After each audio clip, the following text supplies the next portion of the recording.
In 1989, Houston private investigator Joe West launched an independent investigation to find the true killers of President John F. Kennedy. After 3 years of disappointments and dead ends, financed at his own considerable expense, West suddenly received a tip from an unexpected source, an FBI agent who asked to remain nameless. The tip led Joe West to Joliet State Penitentiary and a prisoner named James E. Files. Files, who was serving time for shooting an Illinois police officer, was at first reluctant to talk.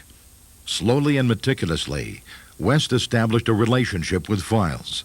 Through months of personal visits and detailed correspondence, Files began to reveal his participation in the JFK assassination. Files was nearing a full confession when West became ill and passed away in 1993. It took 13 months after Joe West's death, but on March 22, 1994, associates of West's videotaped an interview with Files.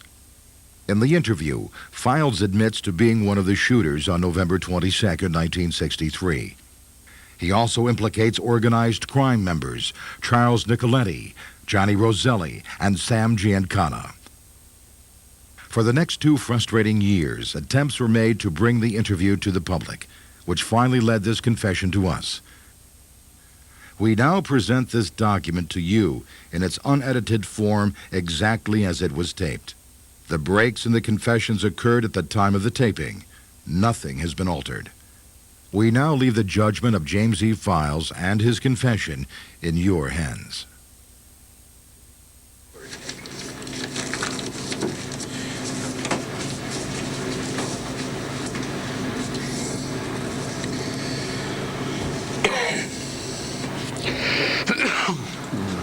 We're ready?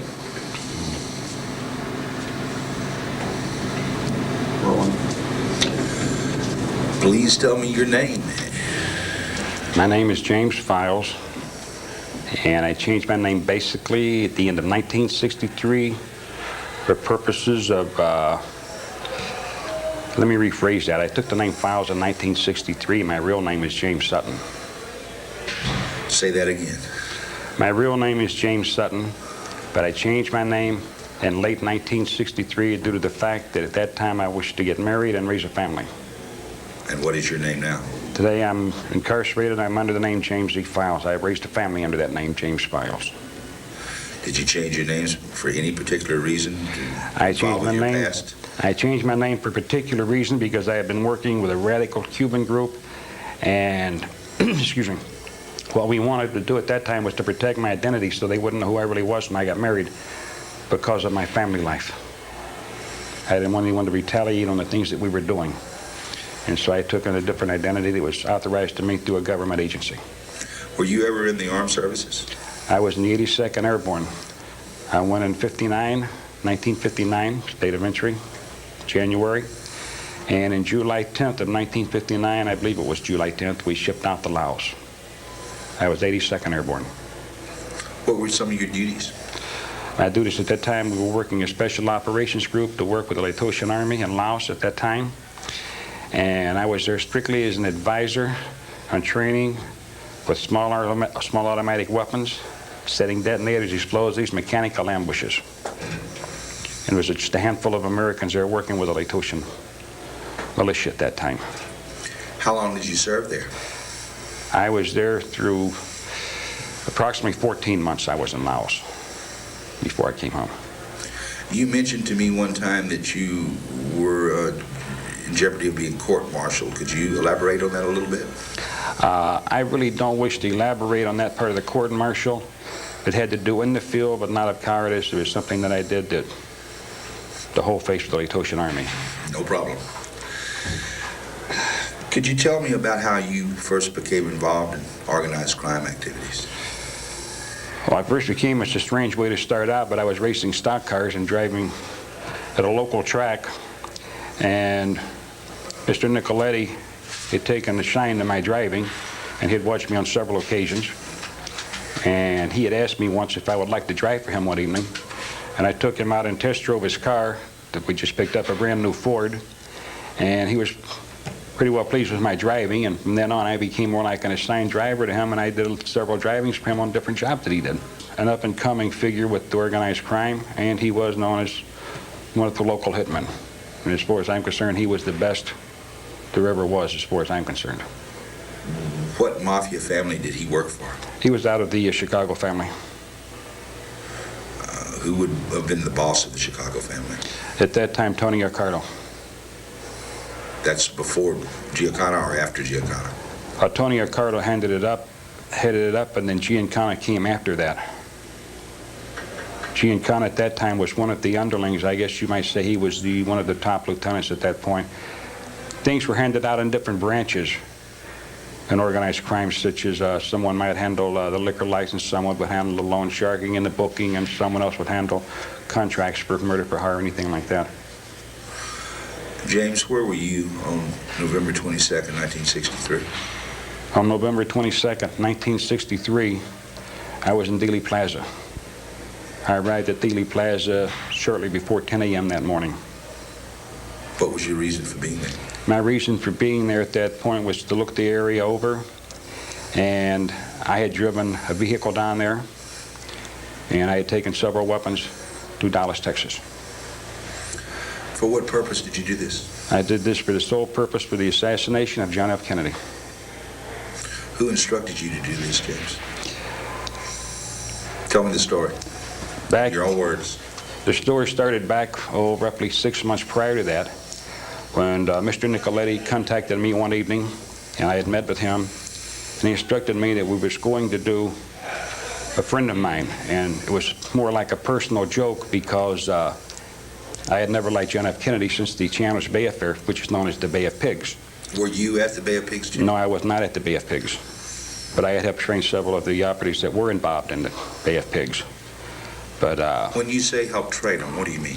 I have trained them on what we call it Gator Ridge back then. Some people refer to it as No Name Key. Some people call it Assassin Ridge. It was in the Everglades down there in Florida.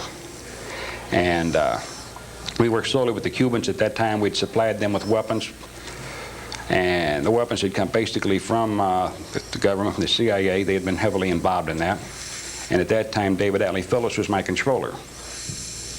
And so I had never liked Kennedy since he had backed out on us and we didn't give him the firepower, and I felt that we'd been betrayed. But at that point, I had never even considered killing anybody at all over the situation.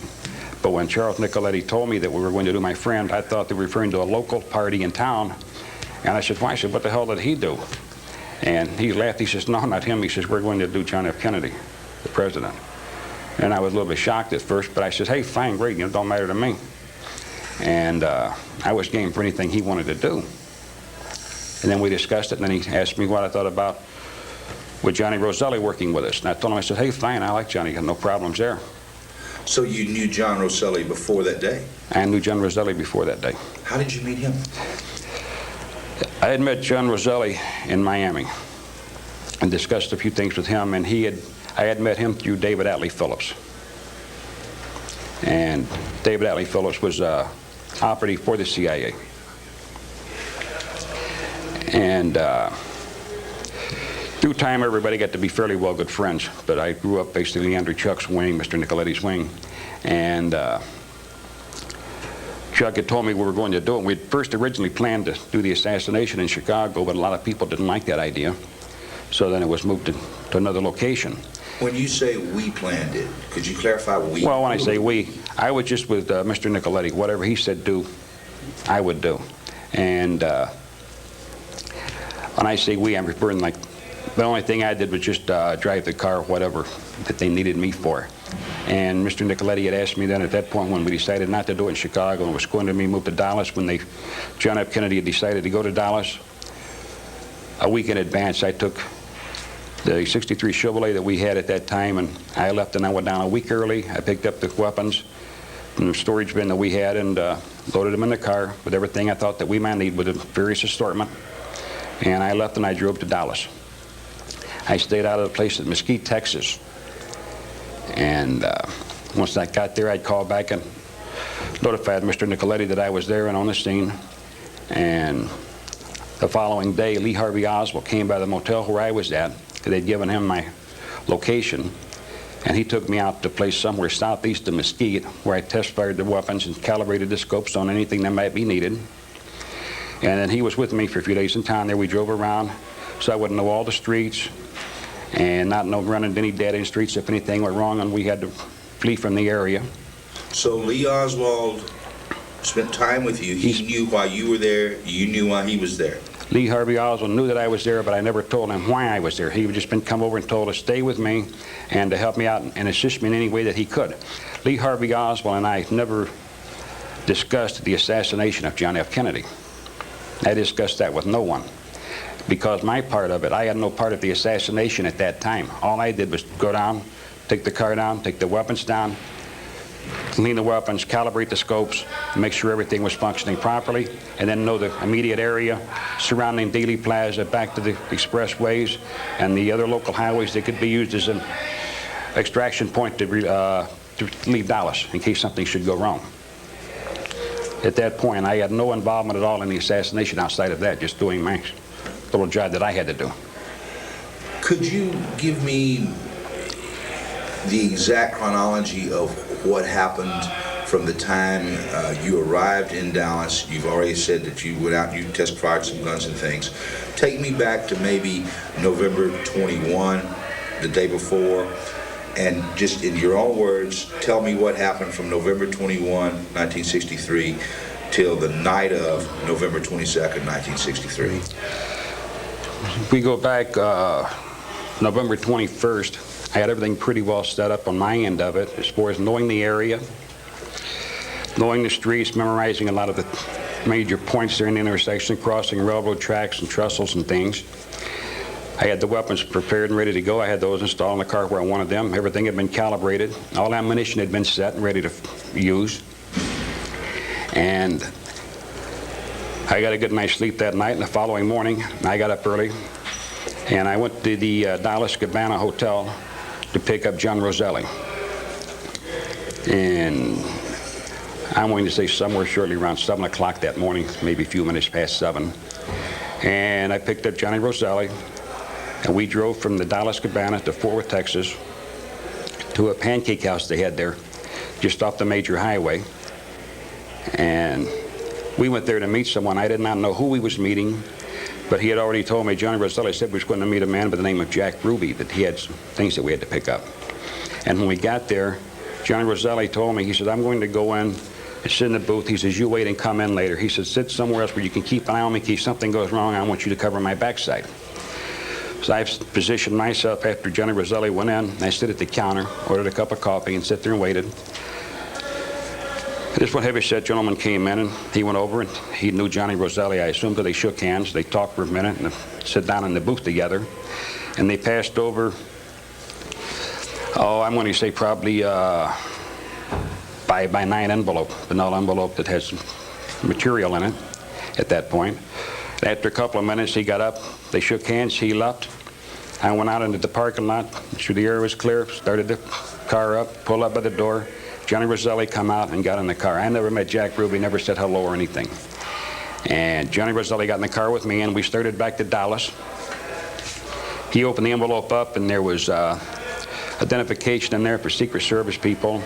And we had a map in there of the exact motorcade route that would take it through Dealey Plaza. And Johnny Roselli said, well, they only made one change. And that was when he informed me that they was coming off of Main Street onto Elm, or onto Houston there. They made the zigzag, the little turn that they should have never made.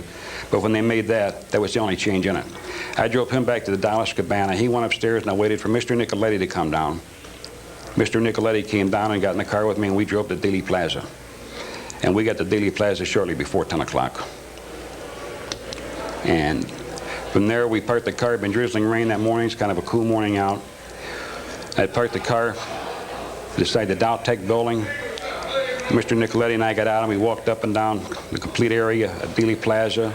We covered every corner, walked by the buildings, looked over several different things. And we were just talking, having casual talk about one thing or another, the weather and everything.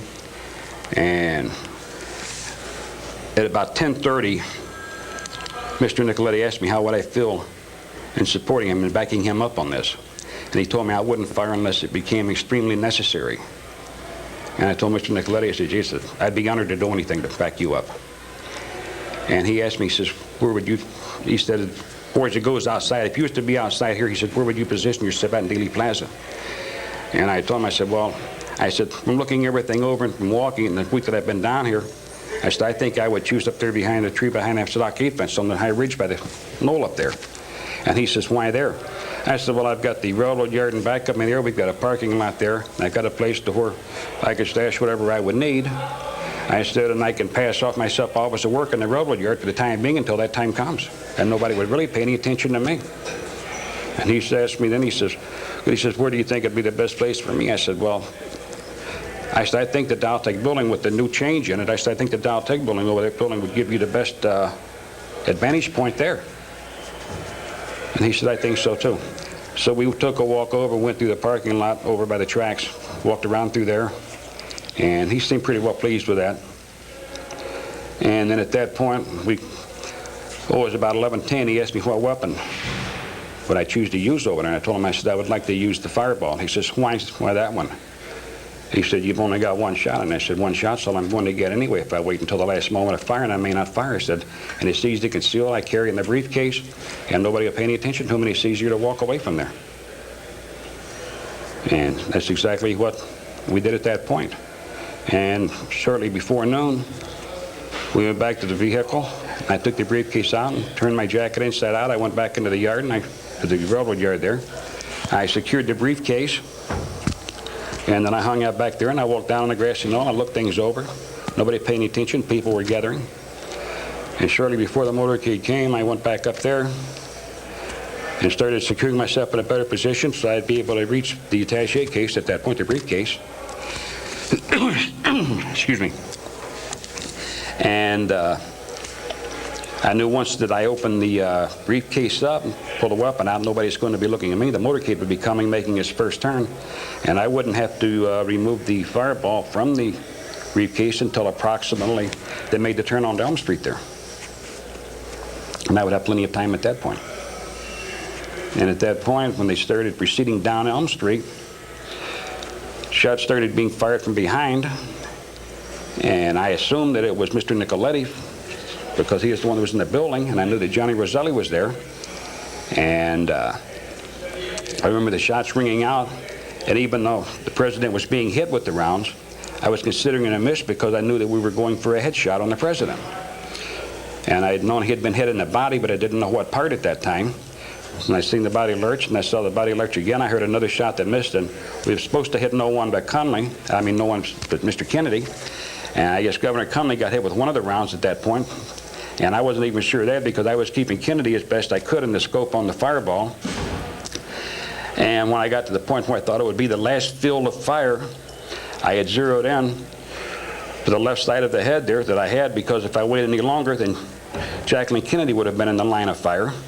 And I'd been instructed for nothing to happen to her. And at that moment, I figured this is my last chance for a shot, and he still had not been hit in the head. So as I fired that round, Mr. Nicoletti and I had fired approximately at the same time as the hit started forward, then it went backward. And when I would have to say that his shell struck approximately 1,000th of a second ahead of mine, maybe, that's what started pushing the head forward, which caused me to miss in the left eye, and I came in on the left side of the temple. And at that point through the scope, I witnessed everything matter and skull being blown out to the back of the limousine, and everyone on television watching saw Jackie Kennedy crawl out there to get it. And I watched her hold on her hand to crawl back in the car, and I put the fireball back into the briefcase and closed it up, and I'd pull my jacket off, reverse my jacket, so I would have, instead of a plaid slide out, I would have the gray like a dress jacket, more or less. And I put a cap on my head, and I had to walk away with carrying a briefcase. How did you exit the plaza? When I exited the plaza, I walked to the edge of the stockade fence. I did not walk down the steps. I walked back over, across the grass to the dead-end street that ends there by the parking lot. And I proceeded to leave this Houston, cross Houston, and went into the Dowtech parking lot. And when I got into the car, Mr. Nicoletti was already in the car, and so was Johnny Roselli. And I got in the car and drove away. What happened to the shell casing that you fired at John Kennedy? The shell casing that I fired at John Kennedy, when I took it out of the weapon, it's one of those moments when you feel like you're above everything else, and I guess I was a little bit cocky with it all. I took the casing, I put it in my mouth while I put another casing cartridge into that one. Before putting it into the case, and as I started to leave, I took the casing and I bit down on the casing to leave teeth marks on it, and then I set the casing as a symbol right on top of the stockade fence, which I know I should have never done, but I did that. And over the years, through other people, I have left certain trademarks along the way. But the casing was mine. It had teeth marks on it, and no one knew it was teeth marks here until recently in 1994. And they just had that examined to find out that it was teeth marks on there. But I left it more or less as a signature of my calling card. Your trade? You might say my trade.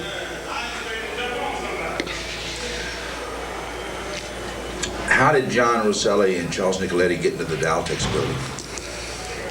That I could not say, but I would believe they went through the front door, and we had a side door that they would be exiting from, and I had parked this burgundy-colored Chevrolet there, the 63 that I was driving. I had parked that into the lot there. But when they entered the Daltex building, I was not there. I was beyond sight, back into the railroad yard at that point. Are you sure they were in that Daltex building? I'm positive, because I had the car parked there. They were going to come out through the doors and put their weapon. Well, Johnny Rosselli had no weapon. Charles Nicoletti was the one that carried the rifle in there, and that had been secured, and he put that back into the trunk of the vehicle, and I knew that was in the trunk because it was still there when I got the motel, took it out, because that was the plan, was for him to come back, put his in the trunk. I would have the briefcase, I would slide it under the steering wheel. Johnny Rosselli was sitting in the back seat. Charles Nicoletti was sitting in the right front passenger seat. I opened the door of the Chevrolet, got in, and drove out. As I come out of the parking lot, I made a right-hand turn onto Houston Street. Where did you go after that? After that, I don't remember just how many blocks I proceeded ahead, but I went, maybe 5-6 blocks ahead to a major street. I took a left, went up a few more blocks by the expressway where there was an intersection there, an underpass. They had a gas station there. They had another car waiting there for them. They got out of the vehicle I was in. They walked across the parking lot. I never saw which way they went. I turned from there, made a right, and I headed back out to Mesquite. And I went back to the hotel, pulled into the parking lot, parked my vehicle there, secured it, went to the room that I already had rented, that I'd been in all week. At that point, I went in to strip myself, to shower. I used the hot wax to remove any resin from the skin pores. And when I finished with the details I had to do there, I waited until it was dusk, dark time. Then I went out and I removed all the gun cases that had been put back into the car, brought everything into the unit, cleaned those, secured everything. And later, as after midnight, when there was no activity, I went back out. I pulled the back seat in the car and I put the weapons back in behind the seat where they belonged, where we had a compartment for them. I went back in, went to sleep, waited till daylight. And then I drove from there back to southern part of Illinois, Old 66 there, and stayed overnight there. Then drove the rest of the way the next day into Chicago, because I had been instructed in the beginning, when I went to Texas, not to be driving at nighttime, not to be pulled over by any police officers, not to speed, and only travel during daylight hours. So there'd be no questions asked. And I had always been good at following orders. And I used the same procedure going home.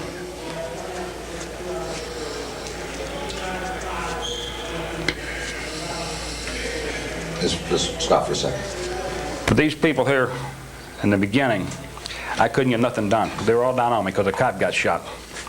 And my guitar was, okay.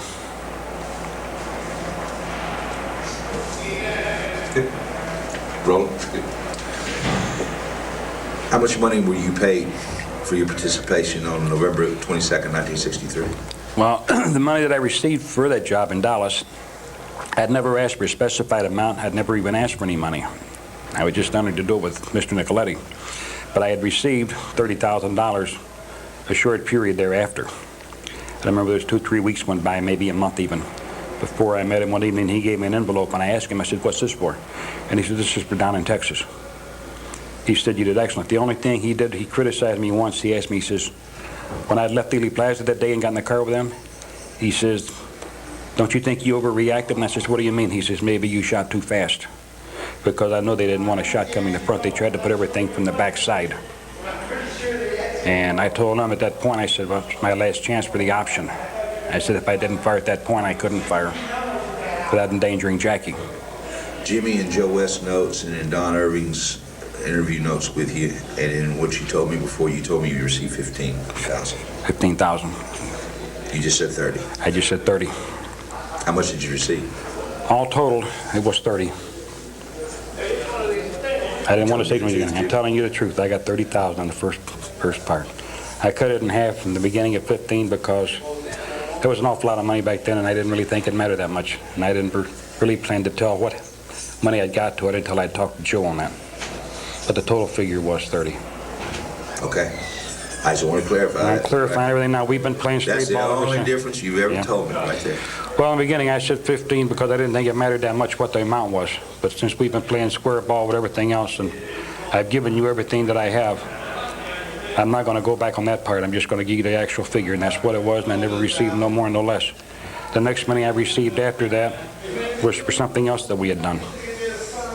But like I say, as far as I know, that's what the money I received was for Dallas when he gave me that envelope.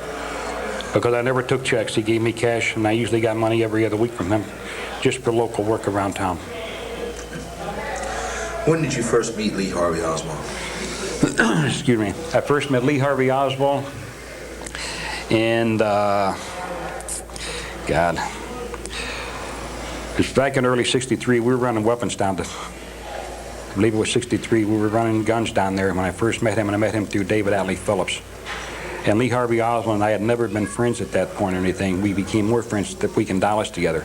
But I had met him down there in New Orleans, and outside of New Orleans in a little town, I believe it was called Clinton down there. But I'd been taking down some semi-automatic 45 caliber perp guns. They were made, I believe, by Knoxville Arms at that time. Am I to understand that Lee Harvey Oswald was working for the CIA? Lee Harvey Oswald had the same controller that I had, David Atlee Phillips, because David Atlee Phillips introduced me to him. And so that means that you have worked for the CIA also? I had involvement with the CIA, yes. Can you talk about any of that? I don't wish to touch base with the CIA, and I think some of the people that you have dealt with, you recently found confirming proof of what I have told you through their knowledge and what they found out about the CIA. But I don't want to touch base or get back into CIA operations because it doesn't pertain to a lot of this other stuff. Did the CIA have anything to do with what happened in Dallas in '63? Excuse me. The CIA, someone in government organizations, had a heavy hand in it because they supplied Secret Service identification for different people. I don't know who used it, but I saw the identification that day and that morning of the assassination.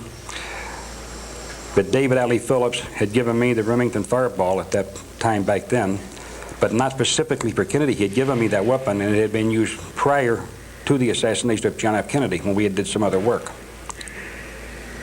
And I had used it, I believe that was the third time for Kennedy. Would have been the third one, whether it was used a few times since then. But at that point, I know a lot of people that knew that Kennedy was going to be assassinated, but whether they had planned it or ordered it or not, I have no idea who ordered his assassination.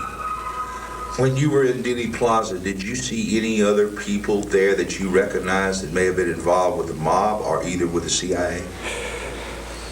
Yes, I did. I saw Frank Sturgis, and at one point I'm going to say he was probably no more than 40, 50 feet away. And again, later when I looked at him when I was farther from the yard, I was about 40 yards from him, maybe 35 yards away. And I scanned this crowd, I saw him, he was still there at the time of the assassination, and I was looking at him through a 3-power scope also.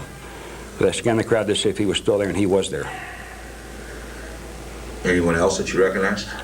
You told me at one time it looked like Old Home Week. Excuse me, could we cut? Sure.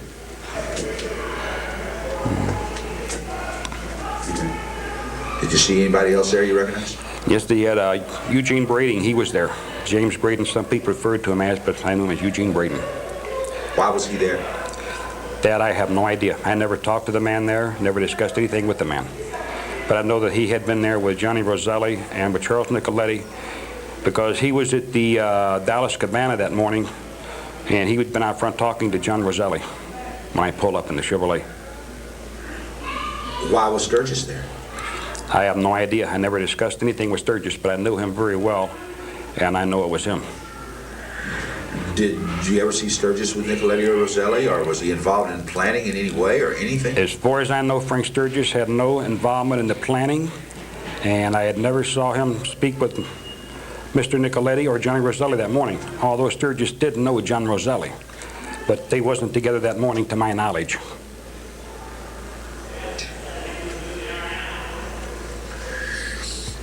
Did you know Lee Harvey Oswald was on that 6th floor, Jimmy?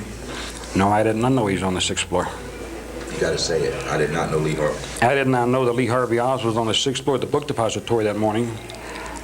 I wasn't even sure he was in the building or anywhere around because I had not seen Lee Harvey Oswald that day. Did Nicoletti or Roselli ever tell you that Oswald was part of, quote unquote, the hit? Chuck told me that Lee Harvey Oswald was going to show me around the area down there, and that's why he had that someone had got a hold of Lee Harvey Oswald and told him where I was at the Mesquite Hotel over there in Mesquite, and he had showed up there the second day I was in town. But like I say, Lee Harvey Oswald and I never discussed anything about the assassination, even though I assume we both knew what was happening, but we never discussed it. Is there anything you can tell me about the death of Officer J.D. Tippit? I do not wish to touch base on that. I have no comment on that. Do you know who killed him? Yes, I do. Is the man still alive? The man that killed T.J. Tippit is still alive. He was alive as of 3 years ago. I haven't talked to him in the past 3 years. But Lee Harvey Oswald did not kill T.J. Tippit. Because the man that killed the police officer that afternoon had come by my hotel and told me, he said, things got messed up today. He said, and I killed a cop. And my remarks to that was, well, you did what you had to do. And he left shortly thereafter. So then there was one other person that was part of the team other than you and Nicoletti Roselli? The person I'm referring to now was not a part of the team to assassinate John F. Kennedy. As far as I know, his job would have been to kill Lee Harvey Oswald, from what I understood, without asking any direct questions, because I did not want to know what anyone else was doing. All I wanted to know was what my assignment was, what I was to do, and the least I know about other people, the better off I am, because I didn't want very many people knowing who I was or what I'm doing. Would you have known who would have given him orders to kill Officer Tippit? No, I would not, because that contract would have come from a different source. Did you see Jack Ruby in that plaza that day? Yes, Jack Ruby was in the plaza that day. Where was he? At one point, he was standing on the same side with his back to me from the grassy knoll, down close to the sidewalk. But I didn't watch other people in the plaza that day. I scanned the crowd. I just seen a few faces. But I was solely concentrated for the few moments that I had the weapon out looking through the scope. I was concentrating on the primary target. And when that was over with, I wasn't looking behind me to see who was coming or who was running. And I remember when the shots had been fired and it was all over, nobody responded immediately. I don't care how fast they say the police acted. People were stopped. They were stunned, including the police officers. And the police officers on the motorcycles, it took them, I'm going to say maybe 10 seconds before they even responded to what was happening. It's like everybody was waiting for someone to tell them what to do. And at that point, I started to walk away. There had been a couple of people in the vicinity that I was in. I'm going to say probably 15 yards in front of me, close to the edge of the fence where I was at. And I was about 15 feet from the end of it. As I was walking away, the police were running up the grassy knoll and other people, and I know these two men were turning people back. Who they were, I don't know. I didn't bother to turn and look back. I kept walking away. Did you notice a man dressed in a suit and tie, and I believe he had a hat on with a camera sitting up on the pergola? No, I did not notice him. I'm talking about Abraham Zapruder. Yeah, I did not notice him. I was still walking. But if I would have seen someone making my picture at that point, I don't understand what my reaction would have been. I know after I'd put the fireball away, I know I had a Colt 45 inside my pocket on the left side of me. My briefcase was in my right hand. And I was prepared to shoot my way out of there if it came down to that. There was a picture made of you behind the fence. It was taken by Mary Mormon from across the street. You probably couldn't see her. Does that surprise you? Yes, it surprised me because I really figured everyone who had cameras would have been pointed at the motorcade. because when I pull my weapon from the briefcase, at that point, there's nobody standing down there looking at me or looking up at the knoll. Everybody is waiting for the motorcade to make the turn to come down through there, and everyone's exciting, and the uproar and the people murmuring, the noise is louder at this point. And like I say, there's no one looking behind them. Even the security and the police officers that are situated through the crowd, there's nobody looking at areas, there's nobody looking at rooftops, there's nobody looking at windows that I could see. Everybody is concentrating strictly on the motorcade. I have a picture of you standing behind the fence. Will you autograph it for me someday? Someday. Okay. But not now. I understand. I had to ask you that. Okay. What type of shell was in the fireball that you fired? Could you tell me about the fireball? The fireball was designed basically in early '61, manufactured and produced. A few production models came out in '61 and '62. But the barrel was too thin and they kept exploding on us. And finally they got the barrel redone and rebored to heavier, the material. And from originally it went from a .221 to a .222 caliber, which is nothing but a .22 shell over-exaggerated and expanded for higher velocity. But what it fired was a .221, and it's called the XP-2100 Remington Fireball, but it took a .222 casing. And it's a single-shot, bolt-action pistol, scope mounted on it. And it was a pistol that was actually way ahead of its time. If you used to see one, I don't know if they're going to show you a picture of one or not, but it is a very beautiful handgun and one of the most elite pistols I believe ever manufactured. Although a lot of your people like 44 Magnums and everything else and 357s. At this point, I prefer a smaller caliber for something like that because at 100 yards, the gun is very effective. Because most people take a pistol to be only good for 30, 40 feet. And something that you would use in a room, but a Remington Fireball is more of a modified cut-down rifle. It shoots a regular shell? Or? .222. It's .222. It's a lot longer than your average .222, or excuse me, it's a lot longer than your average .22 round that you'd put into a .22 rifle. And it's a special casing, and you could not fire this through a .22 rifle, through a .22 caliber. But now, correct me if I'm wrong, the Remington Fireball XP-100 will fire both .221s and .222s? Yes, it will. It takes some sort of modification, though, yes, to fire .222. What exactly does it take? The barrel had to be reinforced. If you didn't have the barrel reinforced, the barrel could possibly blow up in your face. Did you shoot a regular shell in it, or was it some sort of loaded or modified shell? Or I shot a .222 with a mercury load in it. We used a mercury load. The .222 was designed to fragmentate. But what a lot of people didn't realize at that time, because the gun was still in the early production model and didn't go on sale to the public until 1963, but the .222 had a habit that would ricochet if it didn't get a direct hit. And we couldn't afford for something to ricochet. So that was why a friend of mine had made special rounds for me at that time, and I had taken 6 rounds with me down there. And wherever you hit at, if you got any type of bone structure, the round would fragmentate and explode. And the round would be traveling at approximately about 3,100 feet per second, which meant you would get penetration then explosion. But without the mercury load and I did not get a direct hit, there's a strong possibility that it would ricochet, and I would not have time to reload and fire a second shot. Who gave you the orders to shoot John F. Kennedy? Charles Nicoletti that morning at 10:30. And we didn't know if I was going to shoot them or not. I was only in there as backup in case something went wrong or they missed. Do you know where Mr. Nicoletti got his orders? He got his orders from Sam Giancana. Would you have any idea where Mr. Giancana got his orders, or if he even got an order? I would have no knowledge of that whatsoever. Would Tony Accardo have been involved? If Sam Giancana handed something out, I would say yes, that Mr. Tony Accardo had to be involved. Would any of the other families would have been involved? Or do you have any way of knowing? I have no way of knowing. But I don't believe this is something that Mr. Giancana would engineer on his own. So word had to come from somebody who approached those people. I have no knowledge. I could only go back to the point of Mr. Nicoletti, Johnny Roselli, and myself at that point. And Lee Harvey Oswald, his part, showing me around the area, letting me know the major roads there and where I could go out and test fire a weapon. Has anybody paid you any money for this interview, Jim? Nobody has paid me any money for this interview, and I have asked for nothing. Why are you telling all of this? Why are you coming forth with this after 30 years? In the beginning of this, Mr. Joe West He got a lead on me and came to me. First he wrote me a letter. I denied any knowledge of it. Told him he had me mistaken with someone else. And they had been calling the institution. The counselor came one day while I was on visit and wanted me to call somebody on the phone. I told him I'm here 365 days a year. Don't bother me while I am on my visit. They can talk to me some other time, or you can talk to me anytime you want to, because I'm locked up here. And the following day, they got me out of my cell and said they wanted me to call Mr. West.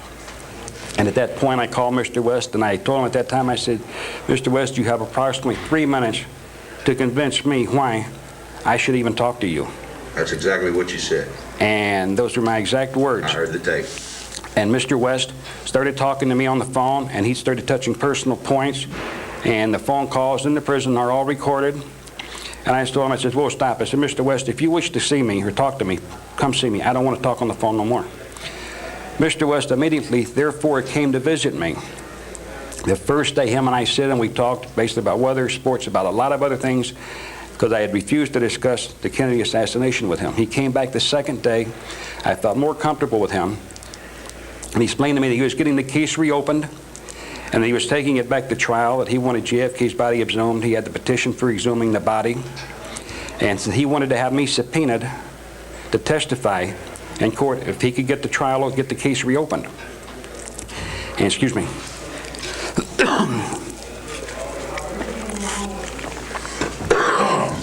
Good break. Yeah. He's about to die. Yeah. Okay.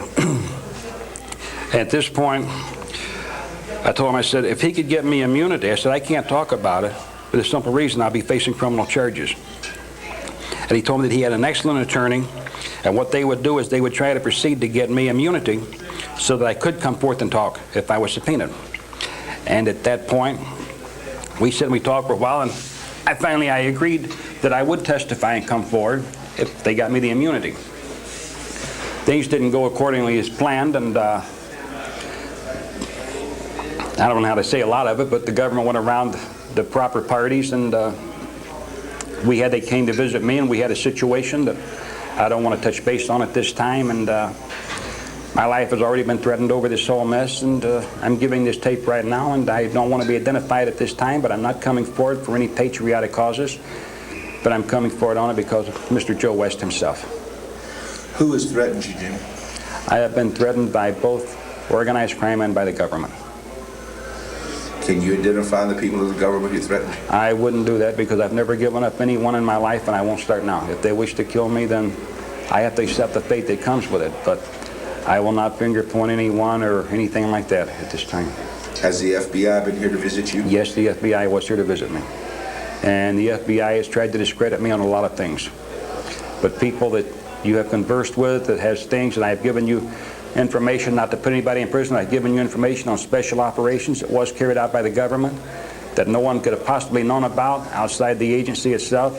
And I believe that you have corroborated my story on several different aspects. Do you know anything about the death of David Ferry? Yes, I do, but at this time I do not wish to discuss that.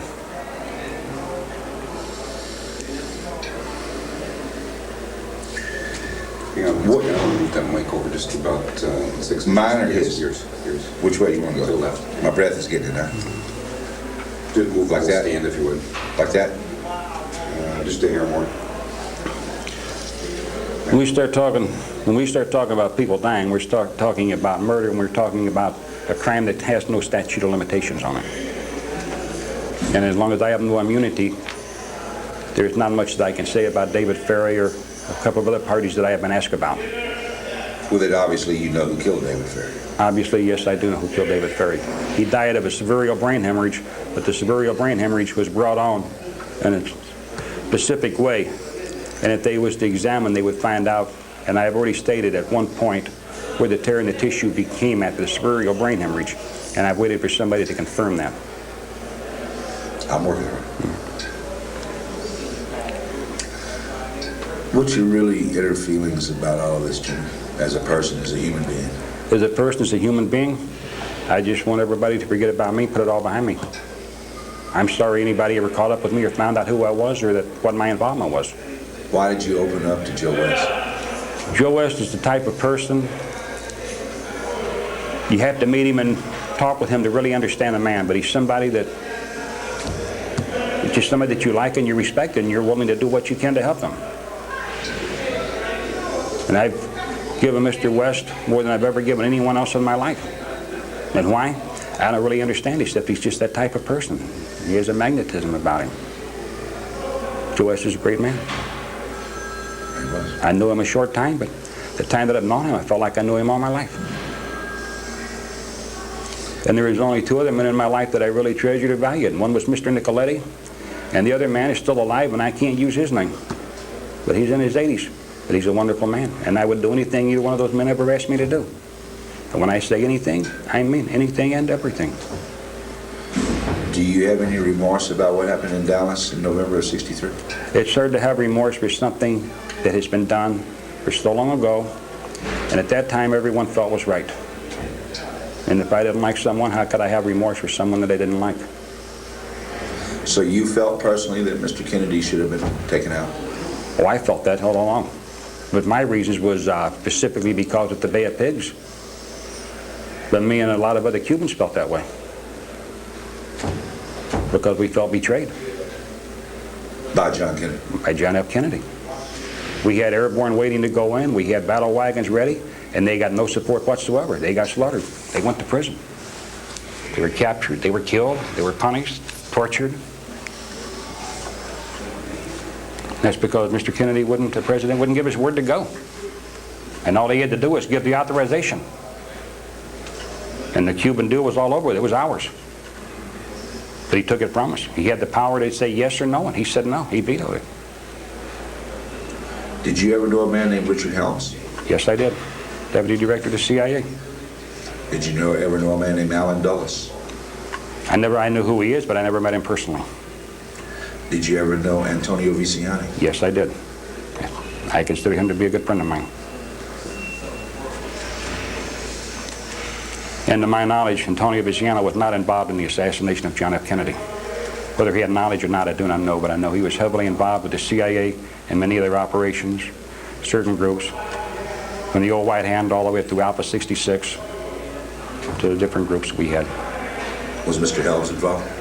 Mr. Helms knew about the organizations, but Mr. Helms gave me no directions direct from that. All my directives came from David Atlee Phillips, because David Atlee Phillips was my controller. I understand that it's a serious question, and I know you've already answered it once, but I just want to try to say it again. Do you have any knowledge at all of the CIA participating in the hit on Kennedy? The CIA never once told me that they were going to kill Kennedy. I never heard it from David Atlee Phillips or anyone else. Do you know how Charles Nicoletti got to Dallas? I do not know how Charles Nicoletti got there except for flying on commercial airlines. Johnny Roselli flew, and I know specifically on a MATS airline because he told me. On what kind of airline? MATS, Military Air Service. MATS is Military Air Transport Service, is what it stands for. We call it MATS. Could you give me a full sentence on that, Johnny? Okay, Johnny Roselli, the morning we were going to Fort Worth, he told me, he said he was in Washington. I was in Washington yesterday. He said, I got lucky. I said, what do you mean lucky? He said, I caught a MATS fly-it out. Well, for people who don't understand MATS, that's Military Air Transport Service. It was a military fly-it, and allegedly, like I say, I don't know who flew the plane. Johnny told me he was on it, but he said he was being flown in by the CIA. He said they flew him there. And basically, that's all I know of. And whether they had a flight going there or not, I don't know what that flight was all about. I never had knowledge. And I never asked people what they're doing or where they've been or any questions. I've always lived my life believing in silence. I believed in not knowing what the other man is doing. If you're doing something wrong, don't come tell me what you're doing, because I don't want to know in case you have a problem later. And I live that way here in prison. I have prisoners come up and tell me, we've got this coming in, we got that coming. I tell them, man, I don't want to know part of it. I don't want to know what you're doing. Don't tell me, because if you get snitched off, I don't want you thinking it's me. I recall that you mentioned, you want to take a pause and drink some water a second? Mm-hmm. Okay. I'm going to ask you about that package. You go ahead and holler when. Anytime you're ready. Tell me in your own words about the package that Mr. Nicoletti gave you after this. After many, many years, several years, we started having a small problem. Things were arising. And We had the Senate Intelligence Committee was calling people back, the Warren Commission, everybody had been involved in a lot of things, and we're getting a lot of static. And at this point, I'd kept myself totally obsolete, local, out of the highlight, the spotlight. The only two people that knew I was in Dealey Plaza that day for sure was Johnny Roselli and Charles Nicoletti. Why do you think that is? Well, we never went around telling people what we'd done. If we went out and we did something, or we popped somebody, or made a hit on them, whatever you want to call it, we didn't go sit around the tavern and brag about it, or we didn't go down to the local restaurant and talk about what we'd done. So as far as Sam Giancana knew, Charles Nicoletti was the man who did the shooting. That's all he knew. He knew that he was there, and whether he knew Johnny Roselli was there or not, I don't know, but I would say yes, he knew Johnny Roselli was there. Start that sentence with the only thing Sam Giancana knew. As far as I know, the only thing that Sam Giancana knew for Dealey Plaza that day was the part of Charles Nicoletti and Johnny Roselli, because Sam Giancana had never discussed it with me. Only Charles Nicoletti and Johnny Roselli and I admit to that point, because we kept a very tight circle and we always talked. The less people know, the better off we are, the safer we are. And as the years went by, Sam got killed, I believe, in June of 1975, Sam Giancana. He was killed at his home in 75. Charles Nicoletti, excuse me, Johnny Roselli was next. He was killed, I believe, I don't remember the exact date, but I know it was September, I believe, of 76. And Charles Nicoletti, I remember that date because him and I were very, very close, and he wasn't supposed to go out that night unless I was with him. But he was killed at a restaurant in the west suburbs of Chicago at a place called the Golden Horns. And he was executed there that night, and that was on March 29th of 1977. Do you know anything about what happened to those three men or who might have done them in June? Well, on who killed those men, I do not know who the actual man was that killed Johnny Roselli or Charles Nicoletti. But the night that Sam Giancana was killed, I know that Johnny Roselli was in town that night. And I know that him and Sam Giancana was very close. And I figure he was probably the only one that could get into his house that time of the morning that Sam would let him in. But to say he specifically killed him, I can't say that because I don't really know, because it was never admitted to me. But I know Sam left, Johnny left and went back to Miami. But anyway, after Sam was dead, Johnny was dead. I didn't know who killed Charles Nicoletti, and if I had have known, I would have went after them myself. So that knowledge never became known to me. But right before Chuck was killed, we knew that there was a problem, and I'd been riding constantly with him and staying in his companionship, more or less as his bodyguard watching on anyone that we went to meet. And I would usually carry 245s with me. And I'd keep a windbreaker across my lap with each gun laying in my lap with a hand on each one. And we'd been very, very careful.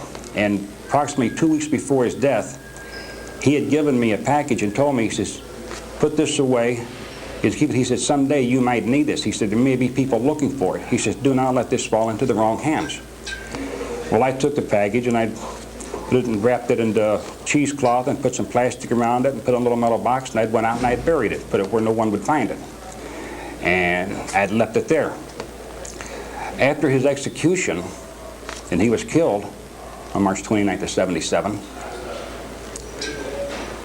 I'm going to estimate it's probably between week and a half to 2.5 weeks right thereafter, I don't know the exact date, that I was leaving one of our local clubs where we had card games going and making book and everything, and it's shortly past midnight, I guess 1 o'clock in the morning, as I walked out, I was abducted and I was gassed and thrown into a vehicle and taken away, and I'd been interrogated for roughly, I don't know, maybe day and a half, whatever it was, 2 days even. I'm not even sure how long they had me at that point, because when I come out of it, I was in pretty bad shape.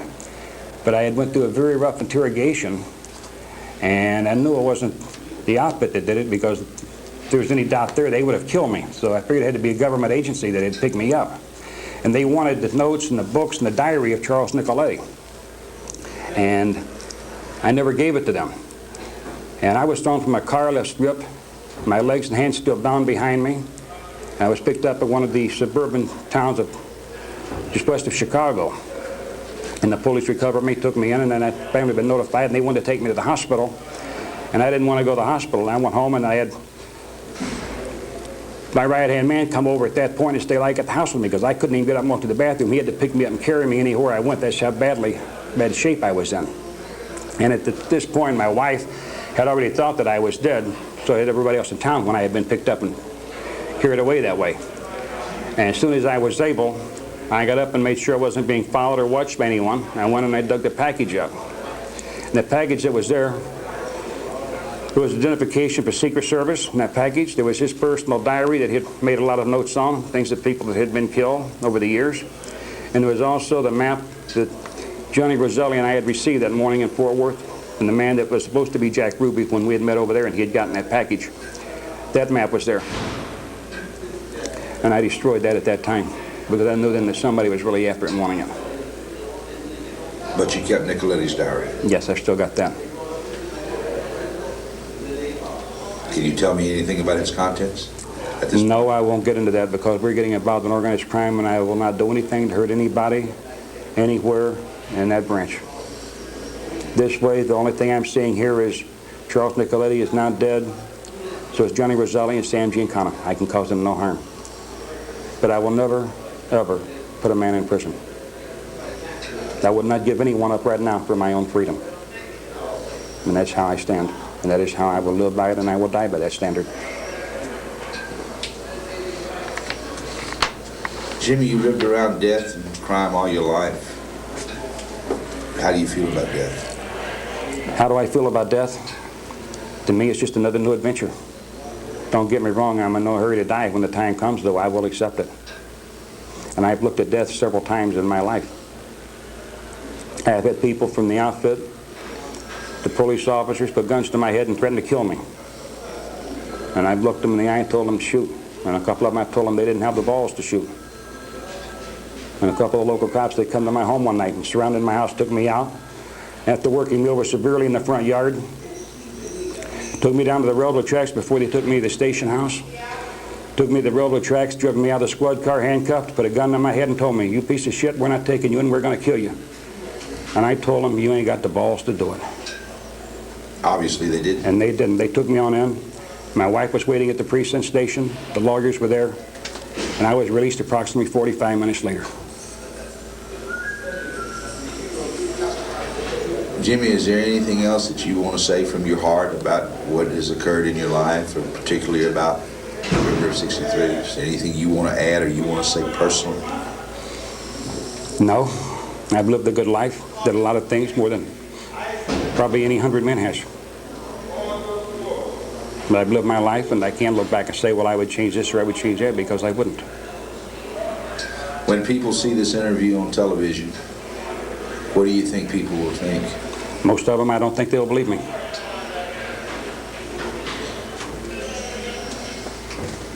How do we know it's true, Jimmy? There's no way to really prove it, except, like I say, some of the people, you've corroborated a lot of the things that I've told you. You've had people corroborate it, and everything I've told you so far, it's been there. It could be backed up and checked in the files from the CIA to the FBI.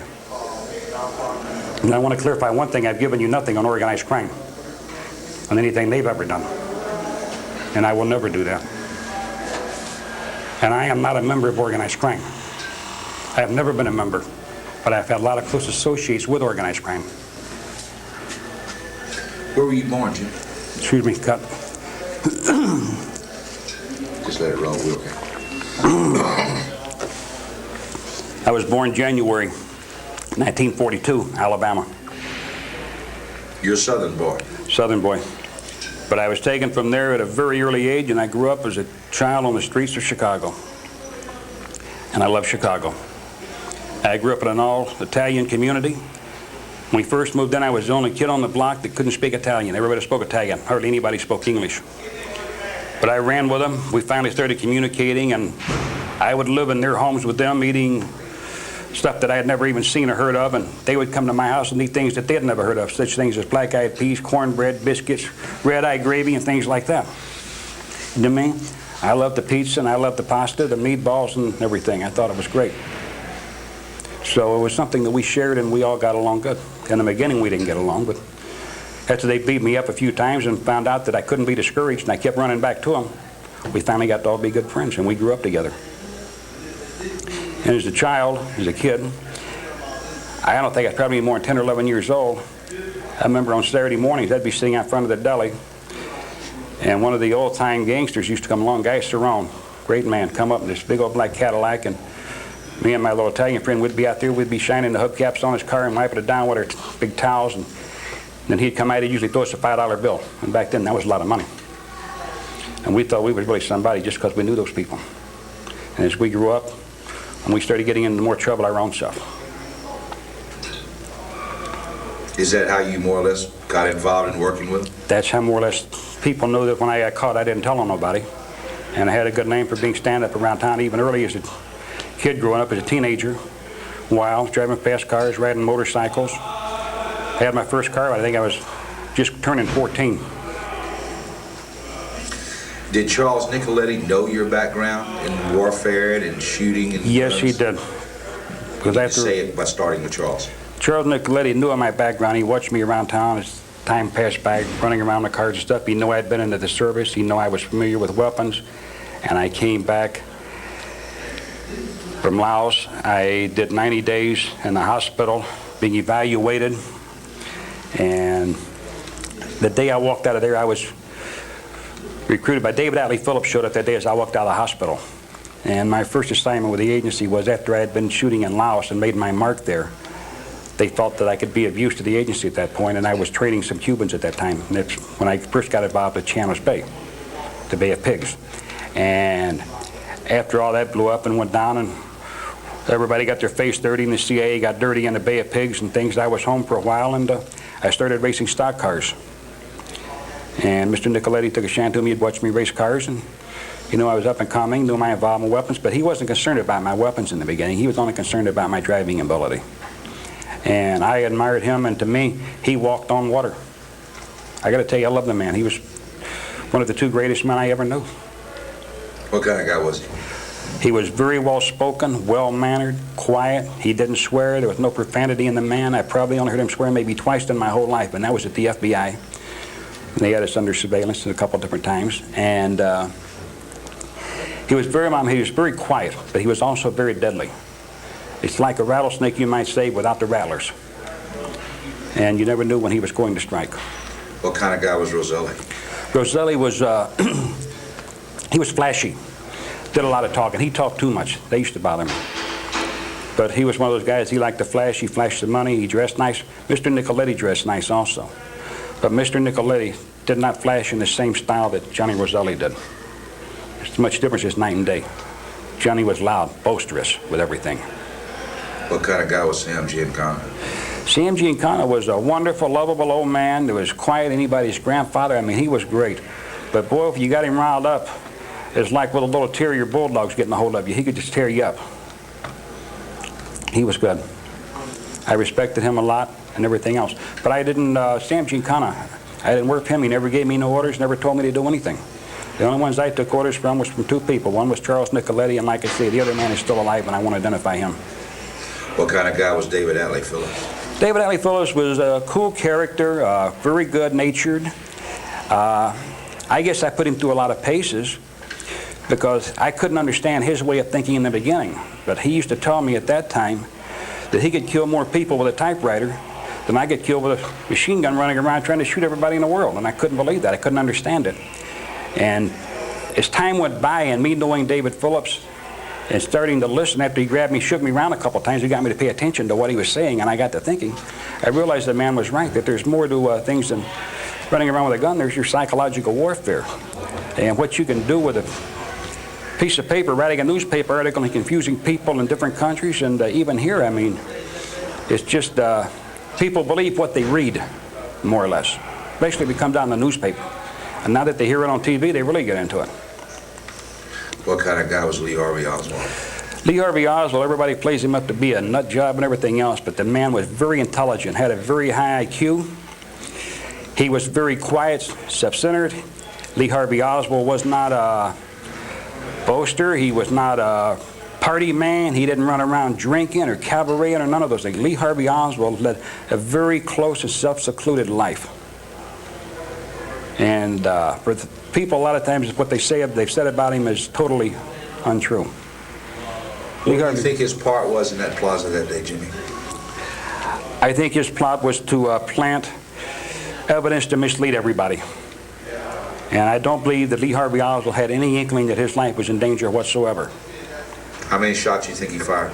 Lee Harvey Oswald never fired a shot. Somebody had to fire from that 6th floor according to the trajectory. Was there anybody else up there with him, or do you know? As far as I know, there's nobody up there. I did not even know Lee Harvey Oswald was up there. And now when you're standing in a place like that, it's hard to tell where the noise is coming from. You've got echoes, you've got all these people. Excuse me, your sound is being muffled. But at this point, I don't even know Lee Harvey Oswald is in the Texas and Book Depository building there. I have no even knowledge of that at that point. The last time I saw him was the day before. How do you know he didn't fire a shot? I just don't believe he would. Lee Harvey Oswald, as much as they proclaimed him to be an assassin, a killer, I don't believe he was. Even in the Marine Corps, he had a small scar above his lip that he got hit with a rifle stock. He took a small scar in there. But Lee Harvey Oswald wasn't the type of person to run around and kill anybody. Did you ever notice if he was left-handed or right-handed? I never paid that much attention to it. He never fired a weapon around me. And we never sit down, we never wrote any letters together. When he drove, they say he couldn't drive, but Lee Harvey Oswald could drive.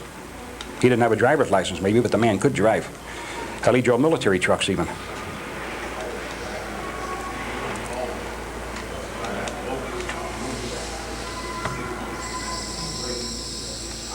And let's face it, anybody that has been working at one of the American spy bases, especially like in Japan, like where he was at, there's no way this country is going to give them a visa to go anywhere even near Russia. And they photograph every man going in and out of the embassies in Mexico. All your embassies are watched. We watch them, they watch us. Back then, yesterday, even today, they've never stopped watching each other. Nobody runs into the other embassy without being spotted right away. They're under constant surveillance. And if you've had a top secret security clearance like Lee Harvey Oswald did, you just don't jump on a plane and fly to a foreign country, especially to a communist country, unless somebody's engineered it and set it up for you to go to give this information. Why Lee Harvey Oswald went to Russia, I'll never know. And personally, I never asked him when I knew him.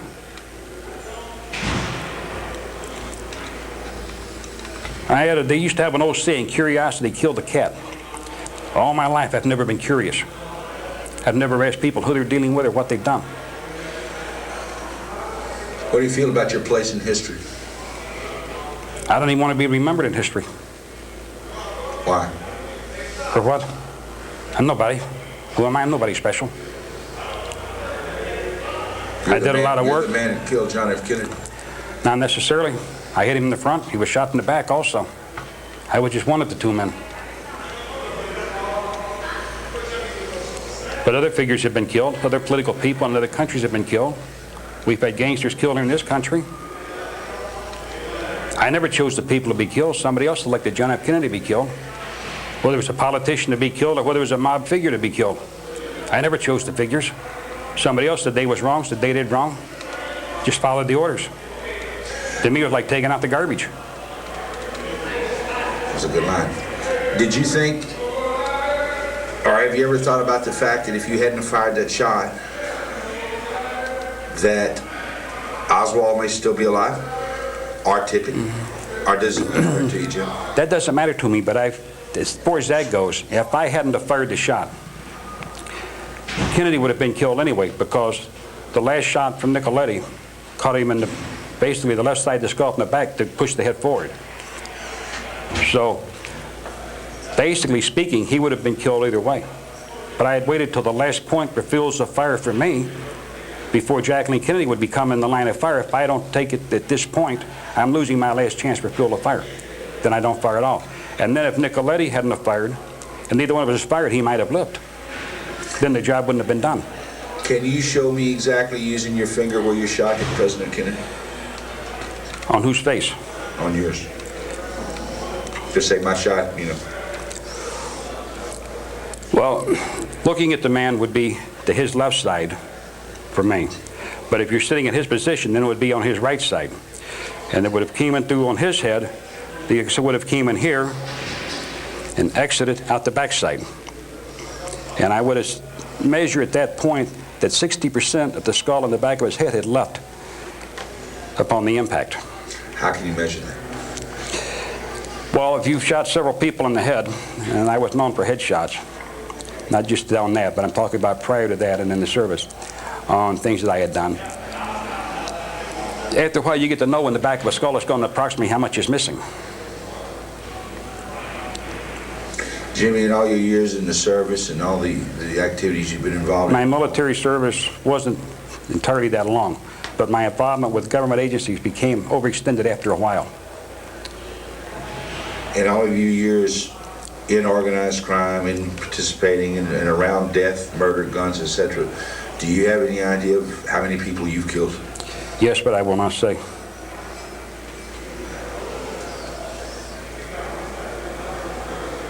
That has no bearing on it. The only party here that we're discussing about death, basically at this point, is John F. Kennedy. The other people there has no bearing on this case, and I don't even wish to discuss that. I'm sorry I asked you, but I was just looking for some human interest stuff. I know, but like I say, I don't even want to quote that figure. Didn't mean to. I only have one person to judge me, and that's when I die. You believe in God, Jim? Well, whether they say I believe or not, I don't know. I guess I do in a way, because every time I've been in trouble, a lot of times I've looked down and I said, oh God, help me to get out of this, or help me to get this done. So basically, I've caught myself praying to God probably on several occasions when I needed Him. But like I say, I believe there's more to life than just here. I'm not saying I believe in heaven and hell. I'm just saying I believe there's another level of plane for us that we're going to all have to service on Sunday. You told me one time on the phone that the two greatest lies in the world were religion and history. Yep. You want to elaborate on that a second? Well, history has been changed to formicate to the way of the people of, how do you put it? If you look back and you investigate a lot of our history, you're going to find out a lot of our great causes was instigated by us itself, and we covered it up and made it look like we were being infringed upon by our rights on humanitarian purposes and freedom and democracy. And so when you wave that banner, and all my life I believed in Mother Apple Pie and the American way of life and freedom and democracy. But things over the years, especially in the early 70s, started changing my way of thinking a lot on things, because I've seen how people were being abused and mistreated and being assassinated only because they knew something, not because they had the wrong politics or they were trying to endanger this country. Excuse me.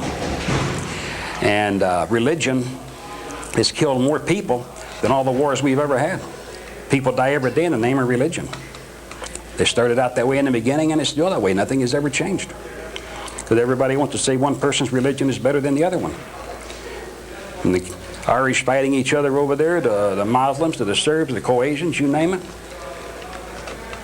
There's always somebody wanting to kill somebody over their religion, over their God. And yet they say there's only one God.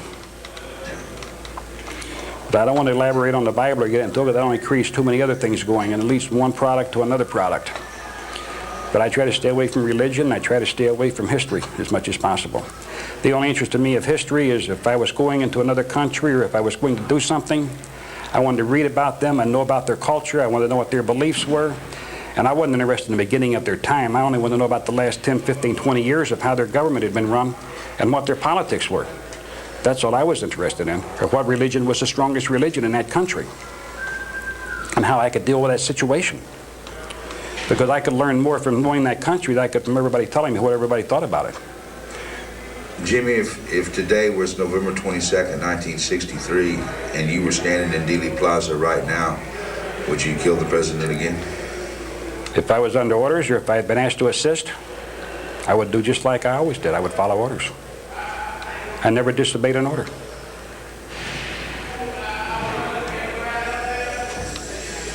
All right, pause. I think we may have it. I think we can wrap. I can't think of it. As far as John F. Kennedy goes, the president, even though he was the president, today everybody tells us what a great man he was. But back then, and I was there, and I was seeing the things that were happening from the Cuban Missile Crisis and everything else. Nobody really liked Kennedy back then that I could find. Everybody I talked to didn't like him. Like I say, I had my own personal reasons for the Bay of Pigs. But yet other people, from the military to the Secret Service to the FBI, to everybody, I mean, even the people around him, even his own staff, because he was, like I say, I won't get into all his bad habits, but as far as I know, nobody liked the man. But yet today they tell us what a great man he was, but that's only history, and only because he was president of the United States. And nobody likes to admit that we made a mistake. Did you or any of your friends, Nicolette or Roselli, anyone know about Marilyn Monroe and John Kennedy? I don't know if they knew or not. I never asked. And again, as far as other people involved, such as Marilyn Monroe and all those other stories that people have told, when we sit around or we went somewhere, once Mr. Nicoletti and I had done something, that was history. That was yesterday. We never talked about it thereafter. It was never brought up again. But that's how he wanted it, and with his training and his beliefs, and like I say, I wanted to follow in his footsteps because I believed in this man so much. I worshiped this man. At that time, you talk about God, he was my God back then. Like I say, he walked on water. Did Nicoletti work for the mob and the CIA too on different occasions? Mr. Nicoletti was strictly organized crime. As far as the CIA goes, Johnny Roselli was the liaison between the mob and the CIA.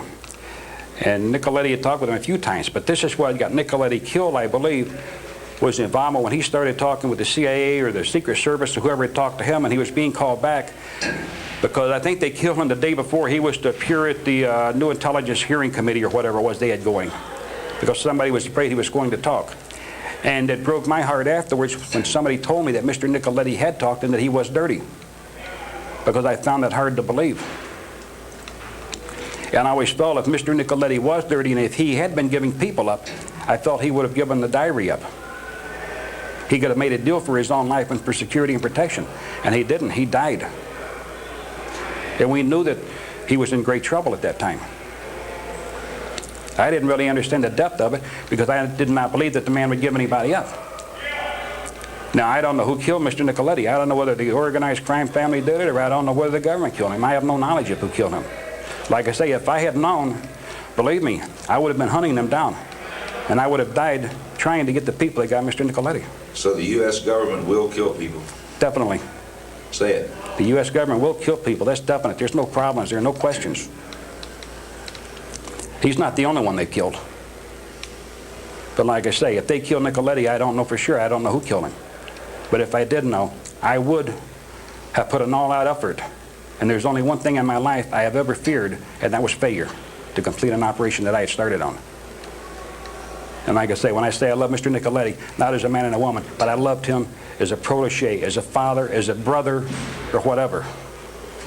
But to me, like I say, he was my God. He walked on water. When you were walking out of Dealey Plaza from behind that fence, did anybody try to stop you, or anybody ask you anything, or did anybody see your gun? Did anybody say anything to you? As I was leaving Dealey Plaza, nobody tried to stop me. There was 2 police officers within probably 20, 25 feet of me that had been stopped by somebody posing as Secret Service agents. I could hear part of the conversation. I did not look back over my shoulder. I did not run. I didn't stand around. I just carried a natural gait and proceeded to exit. That's just like a businessman walking away from lunch. Wrap. Can you think of anything else you want to add, brother? The 3 organized crime figures implicated by James E. Files as co-conspirators in the assassination of President John F. Kennedy met with the following fates. On June 19, 1975, Sam Giancana, who was to be transported to Washington, D.C. to testify before the Senate Select Committee on Intelligence 5 days later, was shot to death in his home. In 1976, Johnny Roselli gave top-secret testimony before the committee. Shortly afterwards, and before he could be called in for a second appearance, he was brutally murdered in Miami. Roselli's murder prompted the formation of the U.S. House Select Committee on Assassinations. In 1977, the committee announced it would call in Charles Nicoletti. Nicoletti was murdered shortly after the committee's announcement. On March 29, 1979, the House Committee concluded that President Kennedy's death was probably the result of a conspiracy. James E. Files continues to serve the remainder of his 50-year sentence for shooting a policeman in Joliet, Illinois. As of this publication, he must serve a remaining 43 years. The FBI has officially dismissed Files' confession as non-credible.